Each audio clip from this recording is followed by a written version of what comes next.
Observing the profound and the manifest. Xiefeng. To understand the essence and scope of the Tao, the celestial Laozi provides an ingenious approach. Hence, always rid yourself of desires in order to observe its mysteries, but always allow yourself to have desires in order to observe its manifestations.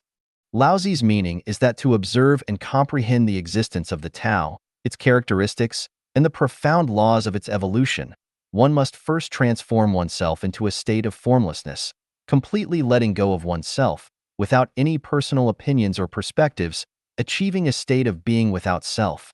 To understand the mysteries of the Tao's operations and transformations, one needs to immerse oneself in the movement and changes of things, using personal insights and perspectives to interact with the Tao. This statement also implies that by freeing oneself from the constraints of material phenomena and perceiving the world as though nothing exists, one can grasp the essential mysteries of the Tao.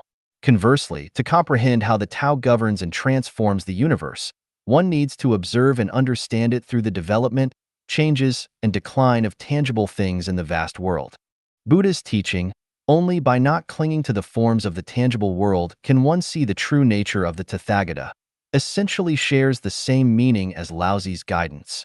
From this, we understand that what is called the Tao is the Tathagata. What is called the Tathagata is the Tao.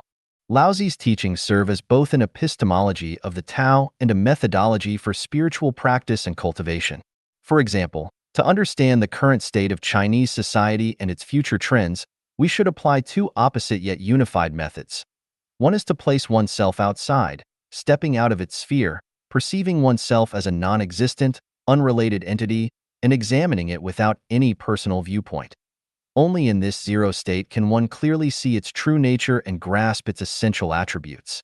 The other method is to involve oneself in its development and changes, experiencing each phase directly to sense and understand its evolutionary trends and direction. This approach applies to the Tao, to countries, to every religion, and to every family, and should especially be used to understand and know oneself.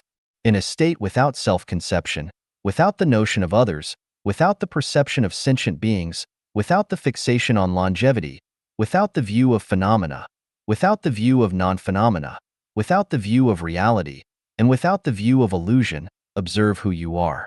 At the same time, live in the real world, leaving tangible footprints to verify the distance between the reality of oneself and the Tathagata nature. Go up the mountain to observe, come down to verify, and repeat this process to grasp the profound mysteries. Being able to enter and exit freely prevents confusion. Entering without being able to exit leads to confusion. Always remaining aloof without engaging also leads to confusion. One must not always dwell in emptiness, nor always in form. One must not always be in illusion, nor always in reality. Constantly being and constantly non-being. These two are the same but diverge in name as they issue forth. Being the same, they are called mysteries, mystery upon mystery, the gateway of the manifold secrets.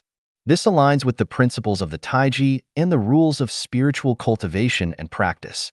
From this, we can conclude that purely shutting oneself in for cultivation or solely immersing oneself in reality leads to a muddled life. Both are signs of not truly understanding life. Purely obsessing over a particular religion, political party, or movement is also a sign of not understanding the principles of the Tao.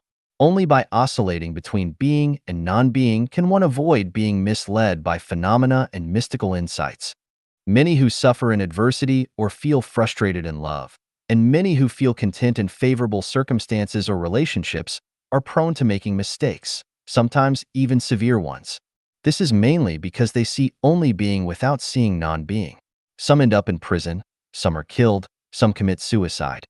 All because they fail to grasp the principles of the Tao. They go in but never come out. How could they not err?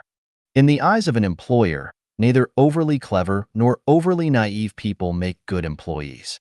If we assume that the greatest creator is our employer and we are the employees, then we should avoid being too naive or too clever.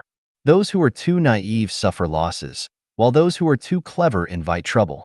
We must constantly balance having and not having to be good employees of the greatest creator.